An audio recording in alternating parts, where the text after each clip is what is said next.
ഈശോ മിശിഹായ്ക്ക് സ്തുതിയായിരിക്കട്ടെ. ഞാൻ മാണിപ്പറമ്പിലച്ചൻ. സൗമ റംബ 4-ാം ഞായർ, വലിയ നോമ്പ് 4-ാം ഞായർ. 1 ശമൂവേൽ 12-ാമത്തെ അധ്യായം 1 മുതൽ 7 വരെയും 13 മുതൽ 17 വരെയുള്ള തിരുവചനങ്ങൾ. ഷെമുവേൽ എന്ന് പറഞ്ഞാൽ ഹീബ്രുവിലാണ്, സാമുവേൽ എന്ന് നമ്മൾ പറയും. അനന്തരം യാഹ്വേ നാഥാനെ ദാവീദിൻ്റെ അടുക്കൽ അയച്ചു. അവൻ്റെ അടുക്കൽ ചെന്ന് അവനോട് പറഞ്ഞു, ഒരു പട്ടണത്തിൽ 2 ആളുകളുണ്ടായിരുന്നു. ഒരുവൻ ധനവാൻ, മറ്റേയാൾ ദരിദ്രൻ. ധനവാന് ആടുമാടുകൾ അനവധി ഉണ്ടായിരുന്നു. ദരിദ്രനോ താൻ വില കൊടുത്ത് വാങ്ങി വളർത്തിയ ഒരു പെൺകുഞ്ഞാട് മാത്രം, അതല്ലാതെ മറ്റൊന്നുമില്ലായിരുന്നു. അത് അവൻ്റെ അടുക്കൽ അവൻ്റെ കുട്ടികളോടൊപ്പം വളർന്നു. അവൻ്റെ ഭക്ഷണത്തിൽ നിന്ന് അത് തിന്നു, അവൻ്റെ പാനീയത്തിൽ നിന്ന് അത് കുടിച്ചു. അത് അവൻ്റെ മടിയിൽ കിടന്നു. അത് അവന് ഒരു മകളെപ്പോലെയായിരുന്നു. ധനവാന്റെ അടുക്കൽ ഒരു വഴിയാത്രക്കാരൻ വന്നു. തൻ്റെ അടുക്കൽ വന്ന വഴിപോക്കന് വേണ്ടി പാകം ചെയ്യുവാൻ തൻ്റെ സ്വന്തം ആടുമാടുകളിൽ ഒന്നിനെ എടുക്കാൻ മനസ്സില്ലാതെ അവൻ ആ ദരിദ്രന്റെ കുഞ്ഞാടിനെ പിടിച്ച് തൻ്റെ അടുക്കൽ വന്ന ആൾക്ക് വേണ്ടി ഭക്ഷണമൊരുക്കി. അപ്പോൾ ദാവീദിന്റെ കോപം ആ മനുഷ്യന്റെ നേരെ അത്യുഗ്രമായി ജ്വലിച്ചു. അവൻ നാഥാനോട് പറഞ്ഞു, യാഹ്വയാണേ ഇത് ചെയ്തവൻ മരണശിക്ഷ അർഹിക്കുന്നു. അവൻ തെല്ലും കനിവില്ലാതെ ഇക്കാര്യം ചെയ്തതുകൊണ്ട് ആ ആടിന് പകരമായി 4 മടങ്ങ് തിരിച്ചു കൊടുക്കണം. നാഥാൻ ദാവീദിനോട് പറഞ്ഞു, അത്താ ഹയേഷ്, ആ മനുഷ്യൻ നീയാണ്, നീ തന്നെ. ഞാൻ യാഹ്വയ്ക്കെതിരായി പാപം ചെയ്തു പോയി, ദാവീദ് പറഞ്ഞു. നാഥൻ അവനോട് പറഞ്ഞു, യാഹ്വേ നിന്റെ പാപം ക്ഷമിച്ചിരിക്കുന്നു, നീ മരിക്കുകയില്ല. എങ്കിലും ഈ പ്രവൃത്തികൾ കൊണ്ട് യാഹ്വയുടെ ശത്രുക്കൾ ദൂഷണം പറയാൻ ഇടയാക്കിയതിനാൽ നിനക്ക് ജനിച്ചിട്ടുള്ള കുഞ്ഞ് മരിച്ചു പോകും. ഇത്രയും പറഞ്ഞ് നാഥൻ തൻ്റെ വീട്ടിലേക്ക് പോയി. ഊരിയയുടെ ഭാര്യ പ്രസവിച്ച ദാവീദിന്റെ കുഞ്ഞിന് യാഹ്വയുടെ പ്രഹരമേറ്റു. അതിന് കഠിന രോഗം പിടിപെട്ടു. അവൻ്റെ കൊട്ടാര പ്രഭുക്കന്മാർ അവനെ നിലത്തുനിന്ന് എഴുന്നേൽപ്പിക്കാൻ ശ്രമിച്ചുകൊണ്ട് അരികെ നിന്നു. അവനത് കൂട്ടാക്കിയില്ല. അവരോടത്ത് ഭക്ഷണം കഴിച്ചതുമില്ല. 7-ാം ദിവസം കുഞ്ഞ് മരിച്ചുപോയി.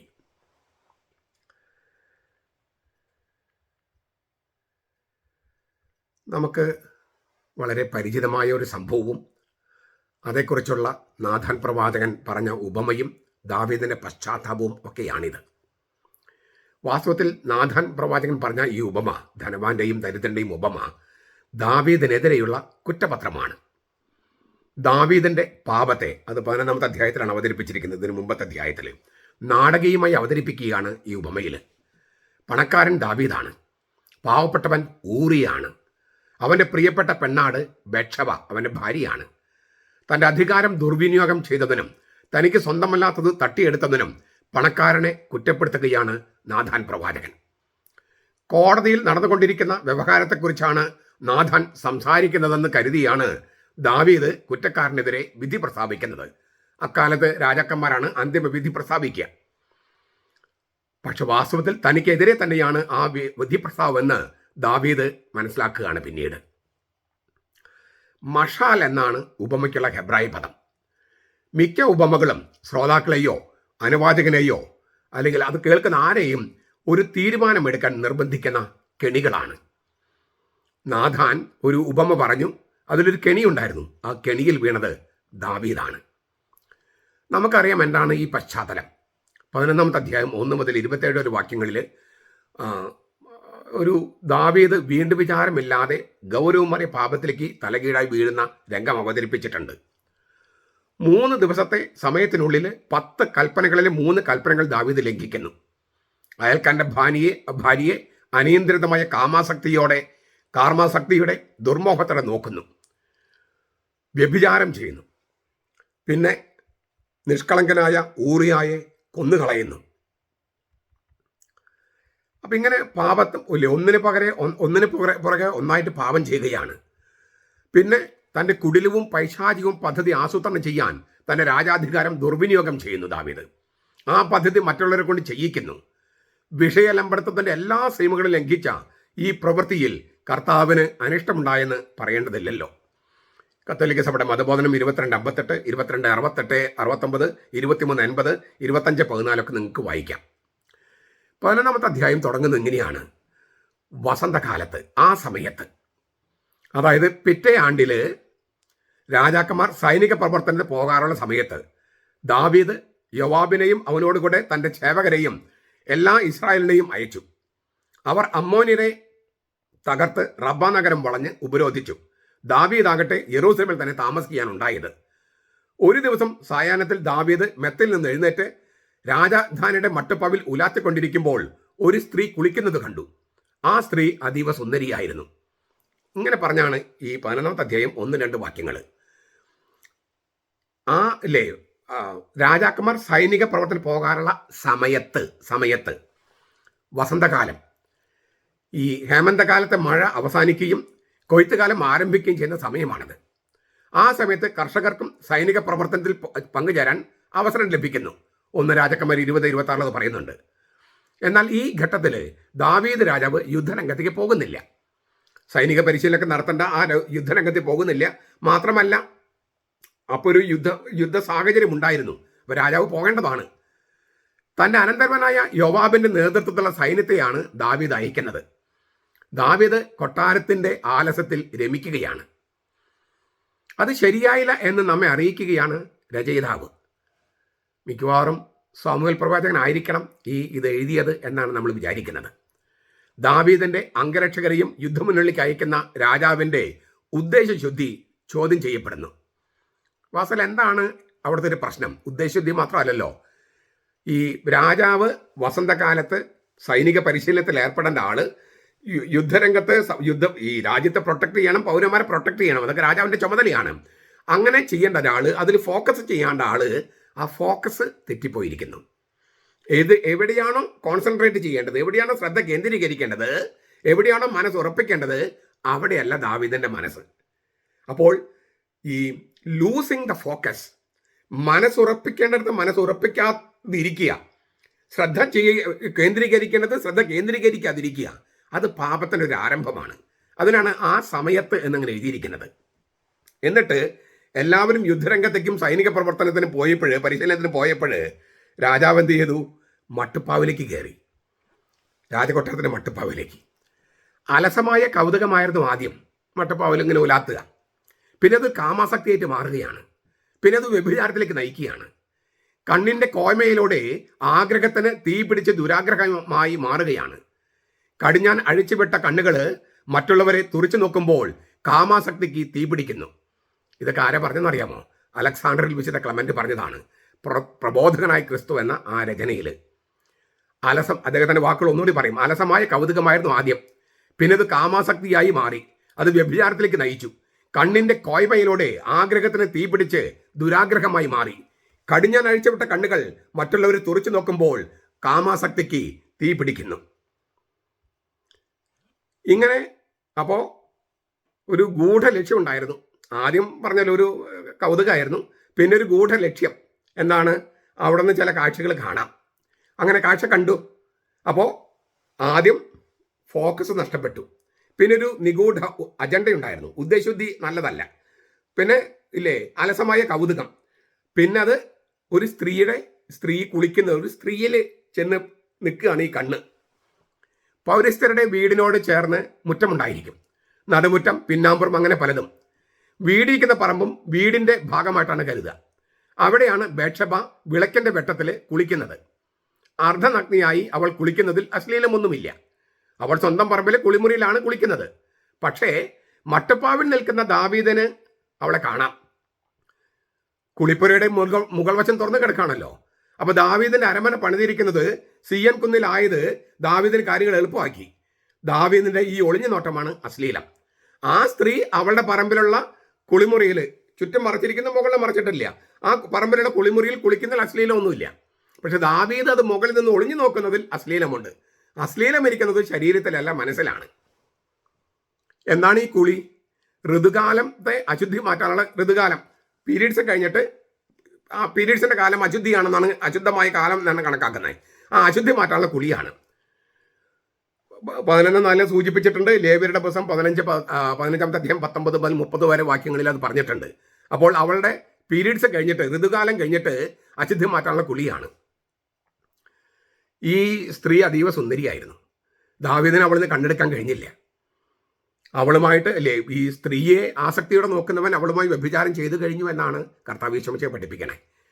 വ്യഭിചാരം ചെയ്യരുതെന്ന് നിങ്ങളുടെ പൂർവികരോട് പറഞ്ഞിട്ടുണ്ട്. പക്ഷെ ആ പ്രവൃത്തി എങ്ങനെയാണ് സംഭവിക്കുന്നത്?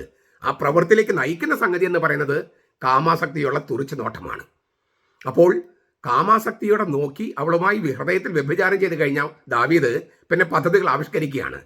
ദാവീദ് 3-ാമത്തെ വാക്യം അതാ പറയുന്നത്. ദാവീദ് ആളയച്ച് ആ സ്ത്രീയെക്കുറിച്ച് അന്വേഷിച്ചു.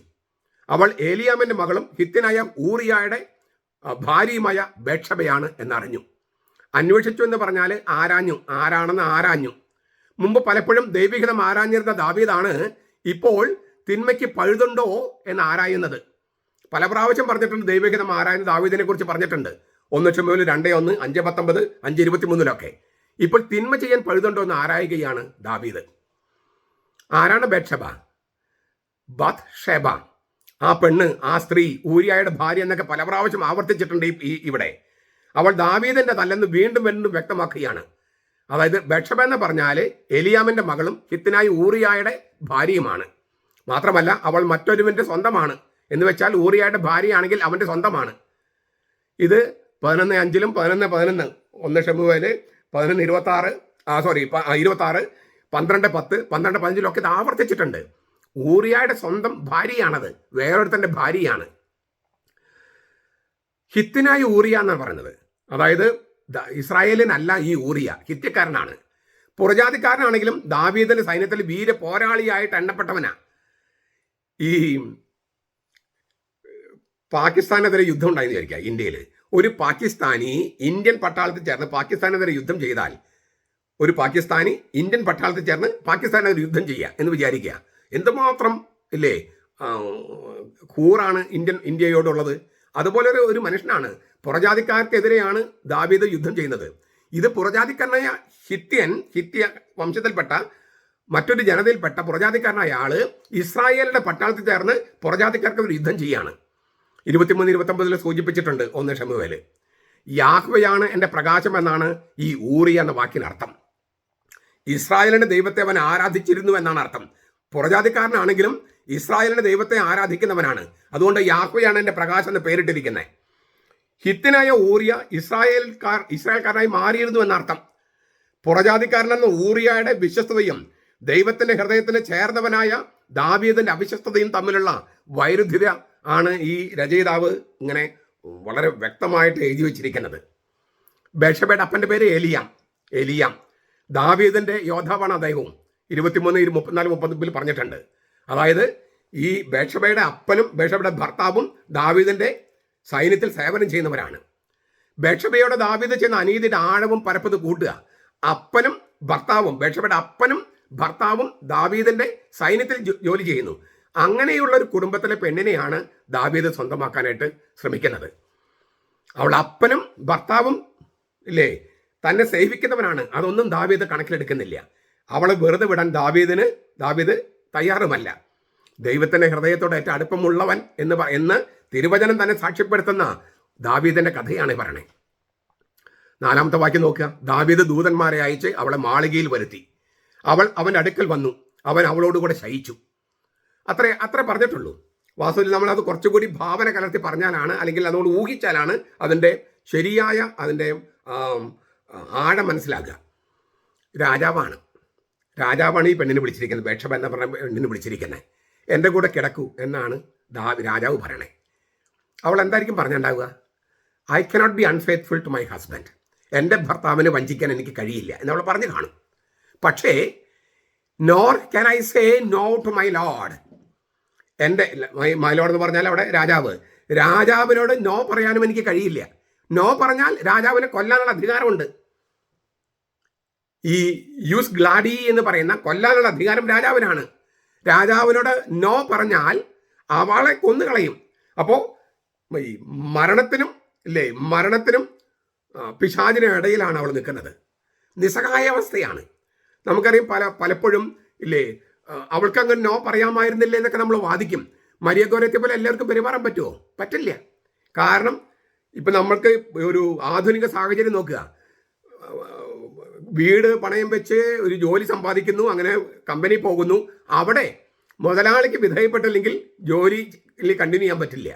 ഇട്ടെറിഞ്ഞ് പോയാൽ കുടുംബം മൊത്തം ആത്മഹത്യ ചെയ്യേണ്ടി വരും. അപ്പോൾ ഒരു നിസ്സഹായാവസ്ഥയുണ്ട്. ഈ ജോലിക്കാർക്ക്, താഴെയുള്ളവർക്ക്, സബോർഡിനേറ്റ്സിന് ഒരു നിസ്സഹായാവസ്ഥയുണ്ട്. അത് ചൂഷണം ചെയ്യുകയാണ്. പ്രജകളെ സംരക്ഷിക്കേണ്ട രാജാവ് പ്രജകളുടെ നിസ്സഹായാവസ്ഥ ചൂഷണം ചെയ്യുന്നു. അതാണ് ഈ അവസ്ഥ. അതിനാൽ അവൾ രാജാവിനോടൊപ്പം കിടന്നു. പിന്നെ പറയാണ്, അവൾ ഋതുസ്നാനം കഴിഞ്ഞിരുന്നതേ ഉള്ളൂ. അതാണ് അവൾ കുളി പറഞ്ഞത്. ഈ ഋതുസ്നാനം കഴിഞ്ഞ് കുളിക്കുമ്പോഴാണ് ദാവീദ് കണ്ടത്. അതുകൊണ്ട് തന്നെ പീരീഡ്സ് കഴിഞ്ഞു, ഓവുലേഷൻ തുടങ്ങി ആ സമയമായിരുന്നു. അതുകൊണ്ട് അവൾ തൻ്റെ വീട്ടിലേക്ക് മടങ്ങിപ്പോയെങ്കിലും അവൾ ഗർഭം ധരിച്ചു. ദാവീദുമുള്ള ബന്ധത്തിൽ ഗർഭം ധരിച്ചു. താൻ ഗർഭിണിയായിരിക്കുന്നു എന്ന വിശേഷം അവൾ ദാവീദിനെ അറിയിച്ചു. ദാവീദിനെ ഞെട്ടിക്കുന്ന വിശേഷമാണത്. നാണക്കേടും ശിക്ഷയും ഒഴിവാക്കാൻ, രാജാവിൻ്റെ നാണക്കേടും ശിക്ഷയും ഒഴിവാക്കാൻ തിന്മയുടെ മറുവടികൾ തേടുകയാണ്. ഇത് ഇല്ലേ, അവൾ ഗർഭിണിയാണെന്നുള്ളത് ഞെട്ടലോടെയാണ് ദാവീദ് കേൾക്കുന്നത്. ദാവീദ് എന്ത് ചെയ്തു? അപ്പോൾ ദാവീദ് ഹിത്തനായ ഊറിയായി തൻ്റെ അടുക്കലേക്ക് അയക്കാൻ സൈന്യത്തലവനായ യോവാബിന് കൽപ്പന കൊടുത്തയച്ചു. യോവാബ് ഊറിയായി ദാവീദിന്റെ അടുക്കലേക്ക് അയച്ചു. ഊറിയ തൻ്റെ അടുക്കൽ വന്നപ്പോൾ ദാവീദ് യോവാബിന്റെയും പട്ടാൾക്കാരൻ ക്ഷേമവും യുദ്ധത്തിന്റെ അവസ്ഥയൊക്കെ ചോദിച്ചറിഞ്ഞു. പിന്നെ ദാവീദ് ഊറിയായോട് പറഞ്ഞു, നീ വീട്ടിൽ ചെന്ന് കാല് കഴുകുക. ഊറിയ കൊട്ടാരത്ത് പുറപ്പെട്ടപ്പോൾ രാജാവിന്റെ സമ്മാനം അവന് പിന്നാലെ എത്തി. ഈ എത്രയോ നല്ലവനാണ് രാജാവെന്നാണ് ഊറിയ വിചാരിക്കുന്നത്. സാധാരണ ഒരു പട്ടാളക്കാരൻ സംസാരിക്കാൻ രാജാവെന്ന് ഇറങ്ങി വരില്ല. സൈന്യത്തലവനിലൂടെയാണ് പട്ടാളക്കാരോട് സംസാരിക്കുക. ഇപ്പോഴും പ്രോട്ടോകോളൊക്കെ അങ്ങനെ തന്നെയാണ്.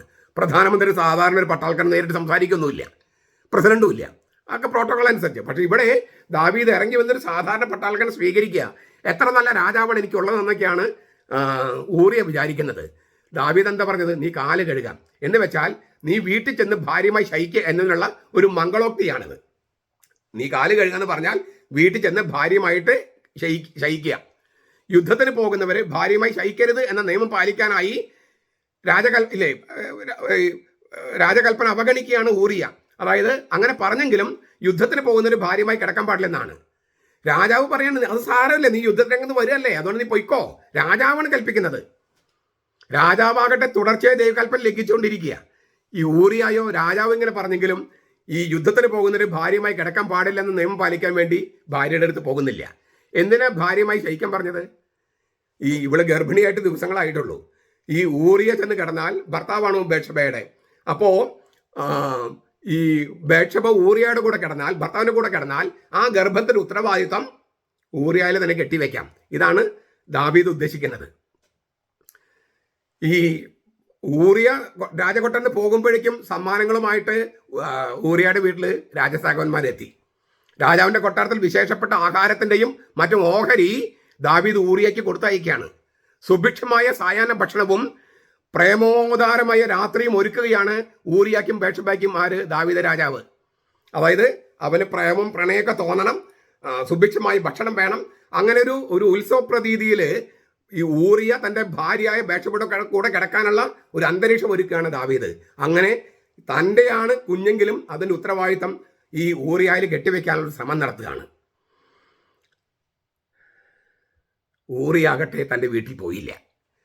യജമാനന്റെ കൊട്ടാരം കാവൽക്കാരോടൊപ്പം രാജധാനിയുടെ പടിപ്പുരയിൽ കിടന്നുറങ്ങി. അവനെ എവിടെ കിടന്നാലും ഉറക്കം വരും.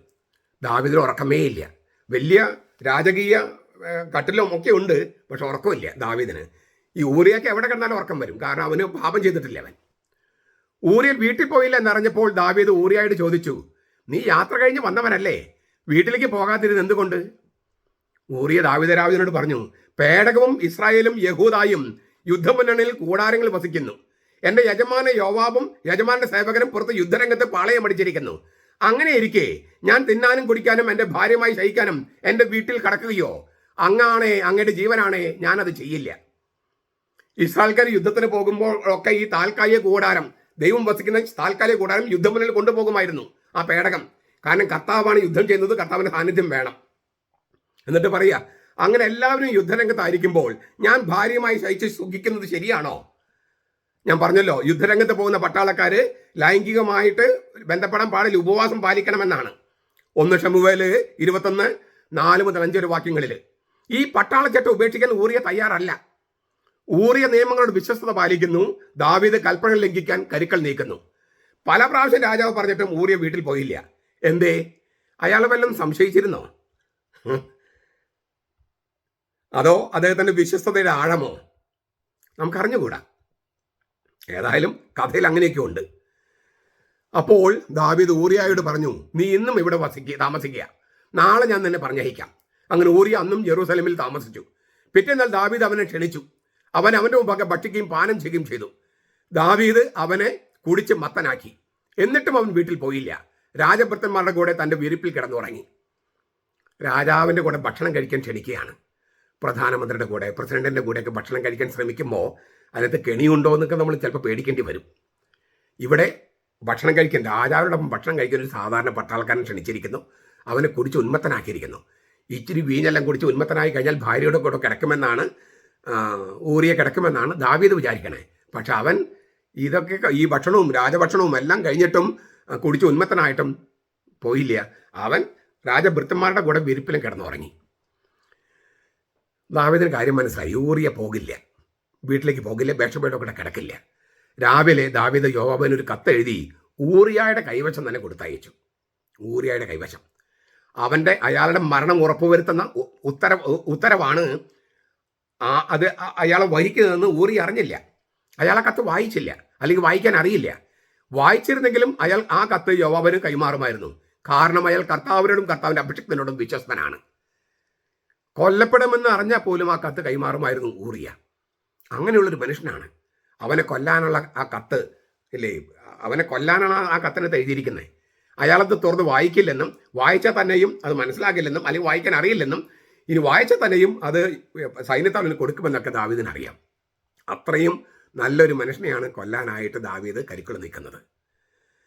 ആ എഴുത്ത് ഇങ്ങനെയായിരുന്നു: ഉഗ്രയുദ്ധം നടക്കുന്നിടത്ത് ഊറിയായും മുന്നിൽ നിർത്തുക, അവൻ വെട്ടേറ്റ് മരിക്കത്തക്ക വിധം അവനെ വിട്ട് പിൻവാങ്ങുക. ഈ അക്കാലത്ത് നേരിട്ടുള്ള യുദ്ധമാണ്. അപ്പം ഇങ്ങനെ കൂട്ടം കൂടി നിന്ന് ഇങ്ങനെ എല്ലാവരെങ്കിലും ആയുധമാണ്. ഇവരിങ്ങനെ ഒരു 5-8 പേരിങ്ങനെ വളഞ്ഞു നിന്നിട്ട് ഇങ്ങനെ, എന്നിട്ട് ശത്രുവിനെ യുദ്ധം ചെയ്യാണ്. പക്ഷേ ഇവന് മുമ്പിൽ നിർത്തിയിട്ട് ഒരു സൈൻ കൊടുക്കുമ്പോൾ മറ്റെല്ലാവരും ഇവനെ പിൻവാങ്ങുക, വിട്ടുമാറുക. അപ്പോൾ ശത്രുക്കൾക്ക് അവനെ വെട്ടിക്കൊല്ലാം. അങ്ങനെ നിർത്തി. അങ്ങനെ നിർത്താനാണ് ദാവീദ് പറഞ്ഞിരിക്കുന്നത്. ദാവീദ് ഒരുപാട് യുദ്ധം ചെയ്തിട്ടുള്ള ആളാണ്, നല്ല പരിചയമുണ്ട്. അതുകൊണ്ട് ഇങ്ങനെയൊക്കെ ചെയ്യണമെന്ന്, എന്ത് ചെയ്യണമെന്നൊക്കെ ദാവീദിനെ അറിയാം. യോവാബ് പട്ടണം വളഞ്ഞ് ഉപരോധിക്കവേ ശത്രുക്കൾ വീരചൂര പരാക്രമികളുള്ള ഒരു സ്ഥാനത്ത് ഊറിയായി നിർത്തി. ശത്രു സൈന്യം പുറപ്പെട്ടു ചെന്ന് യോവാബിനോട് പടവെട്ടിയപ്പോൾ ദാവീദിന് സേവകന്മാരായ ചില സൈനികർ കൊല്ലപ്പെട്ടു. ഹിത്തനായ ഊറിയായും മരിച്ചു. യോവാബ് ആ വർത്തമാനം ദാവീദിനെ അറിയിക്കാൻ ആളയച്ചു. ഇതാണ് ഈ 11-ാമത്തെ അധ്യായത്തിലുണ്ടായത്. ഇത് ദാവീദിനെ ഓർമ്മപ്പെടുത്തുകയാണ് 12-ാമത്തെ അധ്യായത്തിൽ നമ്മൾ കേട്ട ഉപമയിലൂടെ. ആ ഉപമയിലെ വചനങ്ങൾ നോക്കിയാൽ, ദരിദ്രനോ താൻ വില കൊടുത്ത് വാങ്ങി വളർത്തിയ ഒരു പെൺകുഞ്ഞാട് മാത്രം, അതായത് ബേത്ശബയെക്കുറിച്ച് പറയാണ്. അതല്ലാതെ മറ്റൊന്നുമില്ലായിരുന്നു അവന്. അത് അവൻ്റെ അടുക്കൽ അവൻ്റെ കുട്ടികളോടൊപ്പം വളർന്നു. അവൻ്റെ ഭക്ഷണത്തിൽ അത് തിന്നു, അവൻ്റെ പാനീയത്തിൽ അത് കുടിച്ചു, അത് അവൻ്റെ മടിയിൽ കിടന്നു. അത് അവനൊരു മകളെ പോലെയായിരുന്നു. തിന്നു കുടിച്ചു കിടന്നു. തൻ്റെ ഭാര്യയോടൊപ്പം തിന്നാനും കുടിക്കാനും കിടക്കാനും ഊറിയ വിസമ്മതിച്ചു. പക്ഷേ ഇല്ലേ, അത് ദാവീദ് പറഞ്ഞപ്പോൾ, അല്ലാത്തപ്പോൾ അവൻ ഭാര്യ സ്നേഹിച്ചിരുന്നവനാണ്. അത് അവതരിപ്പിച്ചിരിക്കുകയാണ്. മകളെ പോലെയായിരുന്നു. ബേത്ശബയുടെ പേര് ബത്ത് എന്നുള്ള വാക്കുണ്ടല്ലോ, ബേത്ശബ. ബത്ത് എന്ന വാക്കിന് മകളെന്നാണ് അർത്ഥം. അപ്പോൾ ഊറിയ ബേത്ശബ ബന്ധത്തിന്റെ ആഴം വെളിപ്പെടുത്തുകയാണ് പ്രവാചകൻ. ആ ബേത്ശബ ഊറിയാക്കി ഭാര്യ മാത്രമായിരുന്നില്ല, ഒരു മകളെ പോലെയായിരുന്നു. അത്ര വാത്സല്യമുണ്ടായിരുന്നു. അവന്റെ സുഹൃത്തും മകളും ഭാര്യയും എല്ലാം ഈ ബേത്ശബയായിരുന്നു. അങ്ങനെ തന്റെ ഭാര്യയെ സ്നേഹിച്ച ഒരുവിൽ നിന്നാണ് ദാവീദ് അവളെ തട്ടിയെടുക്കുന്നത്. ഈ ഉപമയിൽ പറയുന്നുണ്ട്, അവൻ ആ പെൺകുഞ്ഞാടിനെ പിടിച്ച്, ദാവീദ് ബേത്ശബയെ പിടിച്ചെടുത്തതിലേക്ക് സൂചന നൽകുകയാണ് പ്രവാചകൻ. ഇങ്ങനെ ഈ കഥ കേട്ട് കഴിഞ്ഞപ്പോൾ ദാവീദ് പറഞ്ഞു, യാഹ്വയാണേ എന്ന് പറഞ്ഞിട്ട് ഒരു സത്യം ചെയ്യാണ്. ജീവനുള്ള കർത്താവാണ് എന്ന് മൊഴിമാറ്റം. ശപഥം ചെയ്യാനുള്ള പ്രമാണവാക്യമാണത്. വ്യഭിചാരത്തിനും കൊലപാതകത്തിനും വധശിക്ഷയാണ് നിയമം അനുശാസിക്കുന്നത്. പക്ഷെ അതിലൂടെ ദാവീദ് യാഹ്വയാണ് അവൻ കൊല്ലപ്പെടണമെന്ന് പറഞ്ഞപ്പോൾ തനിക്കെതിരെയുള്ള ശിക്ഷാവിധിയാണ് ദാവീദ് പ്രഖ്യാപിച്ചത്. 4 ഇരട്ടി തിരിച്ചു കൊടുക്കണമെന്നും, അതൊക്കെ അന്നത്തെ നിയമം അനുസരിച്ചുള്ള കാര്യങ്ങളാണ്. അപ്പോഴാണ് ഈ കെണിയുടെ പൂട്ട് വീഴുന്നത്. നാഥാൻ പ്രവാചകൻ എഴുന്നേറ്റ് പറയാണ്, ആ മനുഷ്യൻ നീയാണ്, നീ തന്നെ. ദാവീദ് ഉപമയുടെ കെണിയിൽ വീഴാണ്. ആ മനുഷ്യൻ നീയാണ്. ഹെബ്രായ ഭാഷയിൽ അത്തഹയീഷ്, നീ, ആ മനുഷ്യൻ, അങ്ങനെയാണ് ആക്ഷരികം. വളരെ ശക്തവും പരുഷവുമായ വാക്കുകളാണിത്.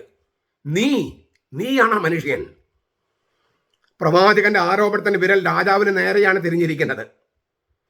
ദാവീദിന് മേൽ കർത്താവിൻ്റെ ന്യായവിധിയാണ് നാഥാൻ പ്രവാചകൻ പ്രഖ്യാപിക്കുന്നത്. ഇരുണ്ട ദിനങ്ങൾ ദാവീദിനെ കാത്തിരിക്കുന്നുവെന്ന് പ്രവചിക്കുകയാണ്. ഊറിയാക്കെതിരെ ദാവീദ് ഉപയോഗിച്ച അക്രമത്തിന്റെ വാള് ഇനി മുതൽ ദാവീദിന്റെ ഭവനത്തിനെതിരെ തിരിഞ്ഞിരിക്കും. ദാവീദ് രാജാവിന്റെ 3 പുത്രന്മാർ കൊല്ലപ്പെടുന്നു: അമ്നോൻ, അബ്ശലോം, അദോനിയ. തിന്മയുടെ തല വെട്ടിത്തിരിഞ്ഞ് ദാവീദിന്റെ കുടുംബത്തിൽ മേൽ ആഞ്ഞടിക്കും. ദാവീദിനെതിരെ സ്വന്തം മകനായ അബ്ശലോം വിമത പ്രവർത്തനം നടത്തുന്നതോടെ അത് സംഭവിക്കുകയാണ്. ഇസ്രായേൽ മുഴുവൻ കാണുകയെ ദാവീദിന്റെ വെപ്പാട്ടികളുമായി ശയിക്കുന്ന അബ്ശലോമിലൂടെ നാഥാന്റെ വാക്കുകൾ പൂർത്തിയാകുകയാണ്. നിന്റെ ഭാര്യമാരുമായി പകൽ വെളിച്ചത്തിൽ വേറെ ആളുകൾ കിടക്കുമെന്ന് പറഞ്ഞിട്ടുണ്ട്. നാഥാൻ പ്രവാചകൻ ദാവീദിനോട് പറഞ്ഞിട്ടുണ്ട്. കർത്താവിന് തന്റെ ജീവിതത്തിൽ നിന്ന് പുറംകാലുകൊണ്ട് തൊഴിച്ചു മാറ്റിയതിന്റെ വേദനാജനകമായ തിക്തഫലങ്ങളാണ് സഹനങ്ങളെന്ന് ഈ കഷ്ടപ്പാടിലൂടെ ദാവീദ് പഠിക്കുകയാണ്. നിന്റെ യജമാനയുടെ ഭാര്യമാരെ ഇല്ലേ, പ്രാചീന ലോകത്തെ ഒരു രീതിയാണത്. ഇളമുറ തമ്പുരാന് തന്റെ മുൻഗാമിയുടെ സിംഹാസനവും അധികാരവും മാത്രമല്ല ലഭിക്കുക, അദ്ദേഹത്തിന്റെ ഭാര്യ സംഘത്തെ, ഹാരം എന്ന് പറയുന്ന ഭാര്യ സംഘത്തെയുമാണ് ദാവീദിനുമായി ലഭിച്ചിട്ടുണ്ട്. ദാവീദിന് മുൻഗാമിയായ സാവൂളിനും ഭാര്യയും വെപ്പാട്ടിയും ഉണ്ടായിരുന്നു. ദാവീദ് ഇവരെല്ലാം വിവാഹം ചെയ്തെന്നോ അവരുമായി ലൈംഗിക ബന്ധത്തിൽ ഏർപ്പെട്ടെന്നോ അർത്ഥമുണ്ടാകണമെന്നില്ല. പക്ഷെ ദാവീദിന് അധികാരത്തിന് കീഴിലായിരുന്നു അവരെല്ലാം. അവരെ സംരക്ഷിക്കാനോ മറ്റാർക്കെങ്കിലും കൊടുക്കാനോ ദാവീദിന് അധികാരമുണ്ടായിരുന്നു. യാഹ്വേ ദാവീദിന് അനേകം ഭാര്യമാരെ കൊടുത്തതുപോലെയാണ് അള്ളാഹു മുഹമ്മദ് നബിക്ക് അനേകം ഭാര്യമാരെ നൽകിയതെന്ന് ചില മുസ്ലിം സഹോദരന്മാർ വാദിക്കുന്നുണ്ട്. അത് ശരിയല്ല. നിയമാവർത്തനം 17:17 യാഹ്വേ പറയുന്നത് രാജാവിന് അനേകം ഭാര്യമാർ പാടില്ലെന്നാണ്. ഒരു മനുഷ്യൻ ഒരു ഭാര്യ, അതാണ് ദൈവത്തിന്റെ നിയമവും നിലപാടും. ഉൽപ്പത്തി പുസ്തകത്തിൽ പറഞ്ഞിട്ടുണ്ട്. ചിലരത് ലംഘിച്ചിട്ടുണ്ട്. ആ ലംഘിച്ചത് പാപമാണ്. ആ പാപമാണ് ദൈവം നിശ്ചയിച്ചത് എന്ന് പറഞ്ഞ്, അള്ളാഹു നിശ്ചയിച്ചെന്ന് പറഞ്ഞ്, പാപം ദൈവം നിശ്ചയിച്ചു, അള്ളാഹു നിശ്ചയിച്ചു എന്ന് പറഞ്ഞ് ദൈവത്തെ മോശക്കാരനാക്കരുത്, ദൈവത്തെ പാപിയാക്കാൻ ശ്രമിക്കരുത്. ദൈവത്തിന്റെ കൽപ്പന ലംഘിച്ചവരെയാണോ ഈ നബി അനുകരിക്കേണ്ടത്? അത് തെറ്റാണെന്ന് പറയല്ലേ വേണ്ടേ? ദൈവകൽപ്പന ലംഘിച്ചവരെ കൽപ്പന ലംഘിച്ചു, അത് ദൈവം അനുവദിച്ചിട്ടാണ്, ദൈവം കൽപ്പിച്ചിട്ടാണ് കൽപ്പന ലംഘിച്ചതെന്നൊന്നും പറയരുത്. ദൈവത്തെ പാപിയാക്കാൻ ശ്രമിക്കരുത്. നബി ശ്രമിച്ചത് അങ്ങനെയാണ്. നമ്മുടെ തെറ്റുകളെയും കുറ്റങ്ങളെയും ന്യായവൽക്കരിക്കാൻ അനേകം തിരുവചനങ്ങളെ കൂട്ടുപിടിക്കുക, അത് ശരിയായ രീതിയല്ല. അപ്പോഴാണ് നമ്മൾ 2ാം പ്രമാണം ലംഘിക്കുന്നത്. ദൈവത്തിന്റെ തിരുനാമം വൃഥ ഉപയോഗിക്കാന്ന് പറഞ്ഞതിന്റെ അർത്ഥം അതാണ്. ക്രിസ്തുധർമ്മത്തിന്റെ സ്ഥാപകൻ പാപിയായ ദാവീദല്ല, പാപമില്ലാത്ത യേശുവാണ്. പാപിയായ ദാവീദും പാപിയായ മുഹമ്മദും രക്ഷ പ്രാപിക്കേണ്ടത് യേശുവിലൂടെയാണ്. മനുഷ്യന് സ്വയമേവ ദൈവത്തിന് മുമ്പിൽ നീതിമാന്മാരായിരിക്കാൻ കഴിയില്ലെന്നാണ് ദാവീദും മുഹമ്മദും ലോകത്തിലെ സകല മനുഷ്യരും തെളിയിക്കുന്നത്. മുകളിൽ നിന്ന്, സ്വർഗത്തിൽ നിന്ന് വന്നവന്റെ കൈ പിടിച്ചേ പാപമെന്ന വാരിക്കുഴിയിൽ നിന്ന് മുഹമ്മദിനാണെങ്കിലും ദാവീദിനാണെങ്കിലും നമുക്കാണെങ്കിലും രക്ഷ പ്രാപിക്കാനാകും. സ്വാഭാവികമായിട്ട് നിങ്ങൾക്കൊരു ചോദ്യം വരാം, ഈ കുഞ്ഞെന്തിനാ മരിച്ചത്? ദാവീദിന്റെ കുഞ്ഞെന്തിനാ മരിച്ചു പോയത്? ദാവീദിന്റെ പാപത്തിലെ പരിഹാരം ഈ കുഞ്ഞിന്റെ ജീവനാണ്. ബത്ശബയ്ക്ക് നഷ്ടപ്പെട്ടത് സ്വന്തം കുഞ്ഞിന്റെ ഉയിരാണ്. കുഞ്ഞിന്റെ മരണം വാസ്തവത്തിൽ അമ്മയുടെ മരണവുമാണ്. അമ്മമാർക്ക് അറിയാലോ, അത് അപ്പന്റെ മരണവുമാണ്. ദാവീദിന്റെ പാപത്തിന്റെ തിക്തഫലം അനുഭവിക്കാൻ വിധിക്കപ്പെടുന്നത് ആ കുഞ്ഞാണ്. ആ കുഞ്ഞിന് ദൈവം കൊടുത്ത ലക്ഷ്യം പൂർത്തിയായിരിക്കുന്നുവെന്നും മനസ്സിലാക്കാം. കുഞ്ഞ് എന്ത് പിഴച്ചു എന്ന് ചോദിക്കാം. പക്ഷെ കുഞ്ഞ് സ്വയം അങ്ങ് ഉണ്ടായതല്ലല്ലോ, അപ്പന്റെയും അമ്മയുടെയും പാപത്തിൽ നിന്നുണ്ടായതാണ്. കുഞ്ഞിന്റെ മരണം അപ്പനും അമ്മയ്ക്കും വരുത്തുന്ന വേദനയാണ് അവരുടെ പാപത്തിനുള്ള ശിക്ഷ. പാപത്തിന്റെ കുറ്റവും പാപത്തിൽ ലഭിക്കുന്ന താൽക്കാലിക ശിക്ഷയും തമ്മിൽ അന്തരം കാണുകയാണ്. ഇവിടെ ദാവീദിന് പാപം കർത്താവ് ക്ഷമിക്കുന്നു, എന്നാൽ വ്യക്തിപരമായ പല നഷ്ടങ്ങളും ദാവീദിനുണ്ടായി. ആ സഹനത്തിലൂടെ ദാവീദ് കടന്നുപോയി. അങ്ങനെ ശുദ്ധീകരണം സംഭവിക്കണമെന്ന് കർത്താവ് നിശ്ചയിക്കുകയാണ്. നിന്റെ വീടിന് മുകളിൽ ഒരു വാൾ തൂങ്ങിക്കിടക്കുമെന്നാണ് നാഥാൻ പ്രവാചകൻ പറഞ്ഞത്. നമ്മൾ 13ാം അധ്യായം വായിച്ചു നോക്കുക. അവിടെ ഈ ദാവീദിന്റെ ആദ്യജാതനാണ് അമ്നോൻ. ദാവീദിന് വേറൊരു ഭാര്യയുണ്ടായ മക്കളാണ് അബ്ശലോമും താമാറും. താമാർ അതീവ സുന്ദരിയായിരുന്നു. ഈ അമ്നോന് താമാറിനോട് അനുരാഗം, എൻ്റെ കൂടെ കിടക്കുമെന്ന് അവൻ പറഞ്ഞുകൊണ്ടിരുന്നു. അവൾ പറഞ്ഞു, അത് നിവൃത്തിയില്ല, നീ എന്നെ കല്യാണം കഴിക്കൂ. നിന്നെ കല്യാണമൊന്നും കഴിക്കണ്ട, നീ എൻ്റെ കൂടെ കിടന്നാൽ മതി. ഇപ്പോൾ ഇല്ലയോ ആൾക്കാർ കല്യാണം കഴിക്കാതെ സഹവസിക്കാന്ന് പറഞ്ഞ പരിപാടി. കല്യാണം എന്ന് വെച്ചാൽ റിസ്ക്കാണ്, ഉത്തരവാദിത്തമാണ്, സ്വാതന്ത്ര്യം പോകും, മക്കളുണ്ടായ പ്രശ്നമാണ്. അതുകൊണ്ട് കൂടെ കഴിഞ്ഞാൽ മതി. ഇത് അന്ന് തൊട്ട് തുടങ്ങിയിട്ടുള്ളതാണ്. അവൾ സമ്മതിച്ചില്ല. ഒരു ദിവസം അവൻ സ്നേഹിതൻ പറഞ്ഞു, അമ്നോനോട് പറഞ്ഞു, നീ പനിയാണെന്ന് അഭിനയിച്ച് കിടക്കുക, എന്നിട്ട് താമാറിനോട് അടയുണ്ടാക്കിയിട്ട് മുരളി കൊണ്ടുവരാനായിട്ട് ദാവീദിനോട് അപ്പനോട് പറ. അവൻ്റെ ഈ തട്ടിപ്പും വെട്ടിപ്പും അറിയാത്ത ദാവീദ് അവൻ പനി പിടിച്ച് കിടക്കാന്ന് അഭിനയിച്ചപ്പോൾ താമാറിനോട് പറഞ്ഞു, അവനെന്തെങ്കിലും ഉണ്ടാക്കി കൊണ്ട് കൊടുക്ക്, അടയുണ്ടാക്കി കൊടുക്ക്, അതാണ് ഇഷ്ടം. അങ്ങനെ ഇവൾ അടയുമായിട്ട് അമ്നോന്റെ മുറി ചെന്നപ്പോൾ അവൻ അവിടെ വെച്ച് ബലാത്സംഗം ചെയ്തു. അവളെ നിർബന്ധിച്ചു, ശരിക്കും ബലാത്കാരം ചെയ്തു. അത് കഴിഞ്ഞപ്പോൾ അവിടെ എഴുതിയിരിക്കുകയാണ്, ഈ ലൈംഗിക ബന്ധം കഴിഞ്ഞപ്പോൾ അവൻ എന്തുമാത്രം സ്നേഹത്തോടെ അവളെ സ്നേഹിച്ചുവോ അതിൻ്റെ ഇരട്ടിയായിട്ട് അവൾ വെറുത്തു. ലൈംഗിക ബന്ധം കഴിഞ്ഞപ്പോൾ അവൾ വെറുക്കാൻ തുടങ്ങി. എന്താണ് ഇങ്ങനെ ഈ ലൈംഗിക ബന്ധം സംഭവിച്ചത് നമുക്ക് അറിഞ്ഞുകൂടാ. അത് കൈപ്പേറിയ അനുഭവമായിരുന്നു. സമ്മതമില്ലാതെയും ബലാത്കാരമായും ചെയ്താൽ ഇതാണ് സംഭവിക്കുക. നീ get out from my room എന്നാണ് അവൻ പറഞ്ഞത്. നീ എന്നെ മുറിയിൽ നിന്ന് പുറത്തു പോകുക. അവൾ മുട്ടിൽ വീണ് അവനോട് പറഞ്ഞു, ഇപ്പോഴെങ്കിലും നീ കല്യാണം കഴിക്കാൻ സമ്മതിക്കൂ. നീ എന്നെ ബലാത്കാരമായി പ്രാപിച്ചു, പോട്ടെ, ഇപ്പോഴെങ്കിലും നീ എന്നെ കല്യാണം കഴിക്കൂ, ഈ നാണക്കേട് ഒഴിവാക്കാം, നിന്നെ ആർക്ക് കല്യാണം കഴിക്കണം, നീ ഇറങ്ങിപ്പോടിയെന്ന് പറഞ്ഞ് അവൻ അംഗരക്ഷകരും പിടിച്ചായിട്ട് ഇവളെ പുറത്താക്കി. അവൾ കരഞ്ഞുകൊണ്ട് ദാവീദിൻ്റെ അടുത്ത് ചെന്നു. ദാവീദ് കുറേ ദേഷ്യപ്പെട്ടെങ്കിലും മൂത്ത മകനല്ലേ ചെയ്തതെന്ന് വെച്ചിട്ട് നടപടി എടുത്തില്ല. സ്വന്തം പെങ്ങള്, അതായത് താമാറിൻ്റെ സ്വന്തം ആങ്ങളെയാണ്, നേരാങ്ങളെയാണ് അബ്ശലോം. അബ്ശലോം ഒന്നും മിണ്ടിയില്ല, പക്ഷെ അവനെല്ലാം കണക്ക് കൂട്ടി. 2 കൊല്ലം കഴിഞ്ഞു. ബാർലി കൊയ്ത്ത് എന്ന് പറഞ്ഞാൽ വലിയൊരു ഉത്സവമാണ്. അബ്ശലോം എല്ലാവരും ക്ഷണിച്ചു, ദാവീദ് പോയില്ല. അമ്നോൻ ഇതൊക്കെ ഈ കാര്യമൊക്കെ മറന്നതുകൊണ്ട് അമ്നോൻ കൊയ്ത്ത് ഉത്സവത്തിന് പോയി. അവിടെ വെച്ച് അമ്നോന് കുടിക്കാൻ കൊടുത്തു. കുടിച്ച് ഉന്മത്തനായപ്പോൾ അബ്ശലോം അമ്നോനെ കൊന്നു. സഹോദരനെ കൊന്നു. ഈ ദാവീദിന് ആദ്യത്തെ കുഞ്ഞ് മരിച്ചു. അതിന് പകരം കിട്ടിയതാണ് ശലോമോൻ എന്ന് പറഞ്ഞ സോളമൻ. ഇതാണ് ഈ കഥ. ഈ ദാവീദിന്റെ കുടുംബത്തിൽ ഇങ്ങനെ വാൾ തൂങ്ങിക്കിടക്കാണ് അന്നും ഇന്നും ഇപ്പോഴും. ഇപ്പൊ ഇസ്രായേൽ യുദ്ധം നടക്കുന്നു അല്ലേ, ചുറ്റുമുള്ള എല്ലാ അറബ് രാജ്യങ്ങളും ഇസ്രായേലിനെതിരെ. എന്നാലും അവർ വീഴ്ത്താൻ പറ്റില്ല. ഈ ദാവീദിന് 7-ാമത്തെ അധ്യായത്തിൽ കൊടുത്താണെന്നതിന് സിംഹാസനം എന്നേക്കും നിലനിൽക്കും. അത് ക്രിസ്തുവിൽ പൂർത്തിയായി. ഇപ്പോഴത്തെ പറയുന്ന യുദ്ധമൊന്നും അല്ല ഉദ്ദേശിക്കുന്നത്. എങ്കിൽ പോലും വാള് ദാവീദിന്റെ കൊട്ടാരത്തിന് മുകളിൽ ഇങ്ങനെ തൂങ്ങിക്കിടക്കുകയാണ് അന്നും ഇന്നും. എന്താണ് ഈ കഥയിലൂടെ, അല്ലെങ്കിൽ ഇത് കഥയല്ല, ഈ ഉപമയാണ്, പക്ഷേ സംഭവത്തിലൂടെ പഠിപ്പിക്കുന്നത്. ഒന്നാമത്, ഈ സാമൂഹ്യ പ്രവാചകനായിരിക്കും ഇതൊക്കെ എഴുതിയത്, പക്ഷേ പബ്ലിഷ് ചെയ്യുന്നത് സോളമൻ്റെ കാലത്താണ്. ശലോമോൻ, അതായത് ദാവീദിൻ്റെ മകൻ, ഈ പകരം കിട്ടിയ കുഞ്ഞിൻ്റെ. ബൈബിളിൽ ഏറ്റവും ബുദ്ധിജീവി എന്ന് പറയുന്ന ആളാണ് ഈ സോളമൻ. സോളമന് വേണമെങ്കിൽ സ്വന്തം അപ്പൻ്റെ ഈ പാപത്തിൻ്റെ കഥ പബ്ലിഷ് ചെയ്യാതെ ഇരിക്കാമായിരുന്നു. എന്തുകൊണ്ടാണ് സോളമൻ പബ്ലിഷ് ചെയ്യാൻ തീരുമാനിച്ചത്? ഈ സംഭവം നമ്മളൊന്ന് പരിശോധിച്ച് നോക്കിയാൽ, ദൈവത്തിൻ്റെ ഹൃദയത്തോട് അടുപ്പമുള്ളവൻ എന്നാണ് ദാവീദിനെ കുറിച്ച് പറയുന്നത്. ദൈവത്തിൻ്റെ ഹൃദയത്തോട് അടുപ്പം ഉണ്ടായിരുന്നവൻ. പക്ഷേ ഒരു പാപം, ദൈവത്തിൻ്റെ ഹൃദയത്തെ എത്ര അടുപ്പമുള്ളവനും പാപം ചെയ്യാനുള്ള സാധ്യത അവനിൽ പേറുന്നുണ്ട്. നിങ്ങളിൽ ഒരാൾ എന്നെ ഒറ്റിക്കൊടുക്കുമെന്ന് കർത്താവ് അന്ത്യത്താഴത്തിൽ വെച്ച് പറഞ്ഞപ്പോൾ യൂദാസ് മാത്രമല്ല കർത്താവിനോട് ചോദിച്ചത്, അത് ഞാനോ എന്ന്. മറ്റെല്ലാവരും ചോദിച്ചു. എന്ന് വെച്ചാൽ അവർക്കെല്ലാം ഒറ്റിക്കൊടുക്കാനുള്ളൊരു വാസന അവരിലെല്ലാം ഉണ്ട്, നമ്മിലുണ്ട്. അപ്പോൾ ഈ ദാവീദിൻ്റെ സ്വന്തം അപ്പൻ്റെ കഥയെല്ലാം വായിച്ചപ്പോൾ സോളമൻ ഒരു കാര്യം മനസ്സിലായി. ആദാമിനെയും ഹവ്വയുടെയും കഥ നോക്കിയേ, അത് ഒരുപാട് സാമ്യമുണ്ട്. ആദാം ഹവ്വ ദൈവത്തിൻ്റെ കൽപ്പനകൾ ഒന്നിന് പുറകെ ഒന്നായിട്ട് ലംഘിച്ചു. എന്ത് സംഭവിച്ചു? അവരുടെ മക്കളിൽ 2 മക്കള് കായേൻ ആബേലിനെ കൊന്നു. ഇവിടെ അബ്ശലോം അമ്നോനെ കൊന്ന പോലെ. ദാവീദിന്റെ കുഞ്ഞ് മരിച്ചുപോയി. അവിടെ ഹാബേലിന് പകരം സേത്തിന് കിട്ടി. ഇവിടെ ഈ മരിച്ചുപോയി കുഞ്ഞിന് പകരം സോളമന് കിട്ടി. അപ്പോൾ ആദാം തുടങ്ങി ലോകാവസാനം വരെയുള്ള മനുഷ്യരുടെ കഥ ദാവീദിന്റെ ചരിത്രത്തിലുണ്ട്. നമ്മുടെ കഥയാണ് ദാവീദിന്റെ കഥ.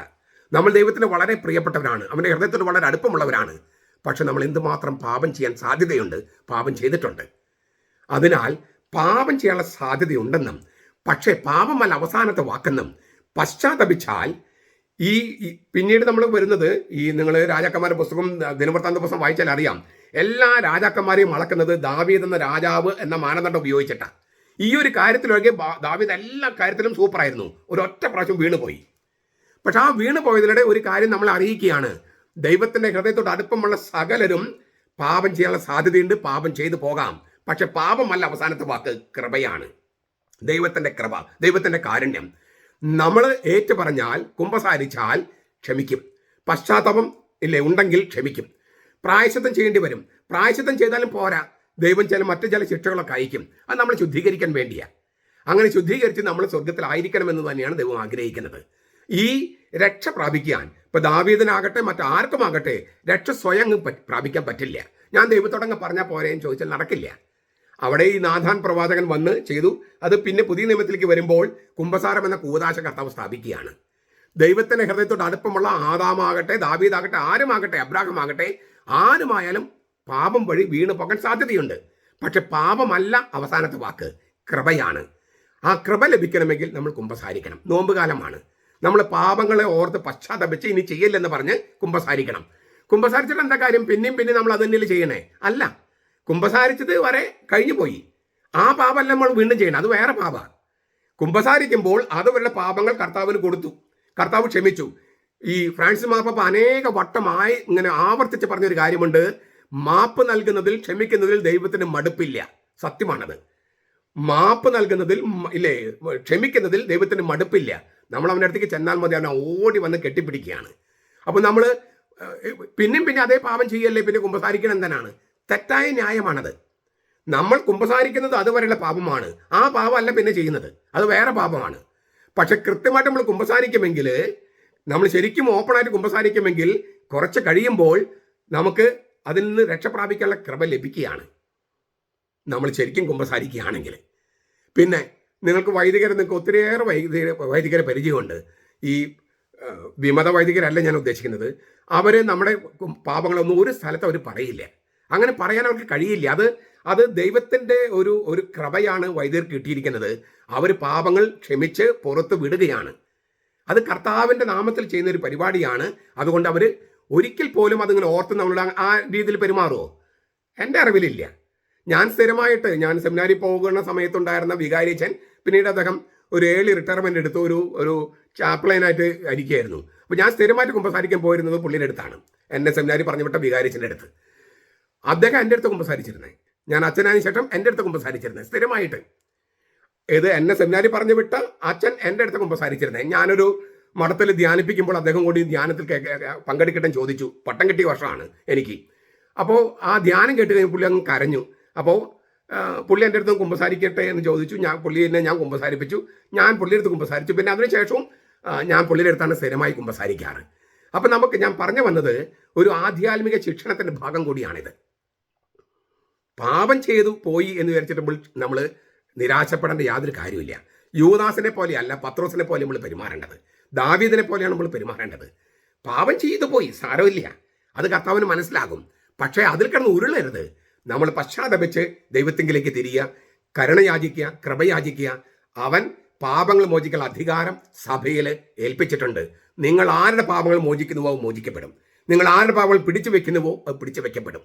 അതുകൊണ്ട് പെന്തക്കോസ്തകാരും യഹോവ സാക്ഷികൾ പറയുന്ന പോലെ കുമ്പസാരിക്കേണ്ട കാര്യമില്ല എന്ന് പറഞ്ഞാൽ അത് യോഹന്നാന്റെ സുവിശേഷം 20-ാം അധ്യായം 21 മുതൽ 23 വരെയുള്ള തിരുവചനങ്ങളുടെ ലംഘനമാണ്. തിരുവചനങ്ങൾ അവർ ലംഘിക്കുകയാണ്. തിരുവചനങ്ങൾ ലംഘിക്കുന്നത് പരിശുദ്ധാത്മാവിനെതിരായ പാപമാണ്. അത് അവർ മനസ്സിലാക്കി തിരിച്ചു വന്നാൽ അവർക്ക് നല്ലത്. നമുക്കേതായാലും അവർ വാക്കുകൾ കേട്ട് പോകണ്ട, നമ്മൾ തിരുവചനത്തിന് പിന്നാലെ പോകുക. മാത്രമല്ല, എന്തിനാണ് നമ്മൾ ഈ വെറുതെ ഭാരം ചുമക്കണേ? നല്ലൊരു കുമ്പസാരം കഴിഞ്ഞു വന്നാൽ നമ്മൾ എത്രമാത്രം ലൈറ്റാണ്, എത്രയും കനക്കുറവാണ്. നമ്മൾ എന്തിനും വെറുതെ ഈ അനാവശ്യ ഭാരം വഹിക്കുന്നത്? അത് കർത്താവിന് കൊടുക്കുക. കർത്താവ് പറഞ്ഞില്ലേ, എൻ്റെ മുഖം വഹിക്കാൻ എളുപ്പമാണ്. ഈ പാപത്തിൻ്റെ മുഖം വഹിക്കാനാണ് ഭാരം കൂടുതൽ. പാപമോചനത്തിൻ്റെ മുഖം വഹിക്കാൻ എളുപ്പമാണ്. പോകുന്നത് വരെ ഈ പാപത്തിൻ്റെ ഭാരം നമുക്കുണ്ട്, കുമ്പസാരക്കൂട്ടിൽ ചെല്ലുന്നത് വരെ.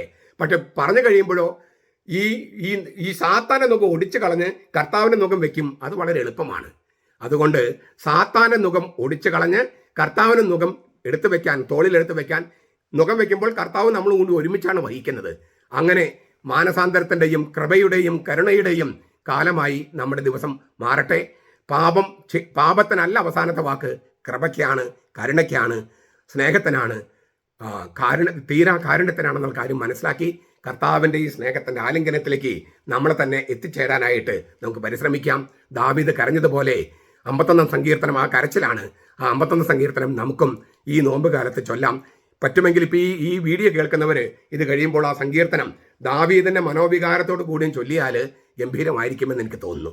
നമ്മുടെ കർത്താവ് യേശു മിശിഹായുടെ കൃപയും പിതാവായ ദൈവത്തിൻ്റെ സ്നേഹവും പരിശുദ്ധാത്മാവിൻ്റെ സഹവാസവും നാം എല്ലാവരോടും കൂടി ഉണ്ടായിരിക്കട്ടെ, ഇപ്പോഴും എപ്പോഴും എന്നേക്കും. ആമേൻ.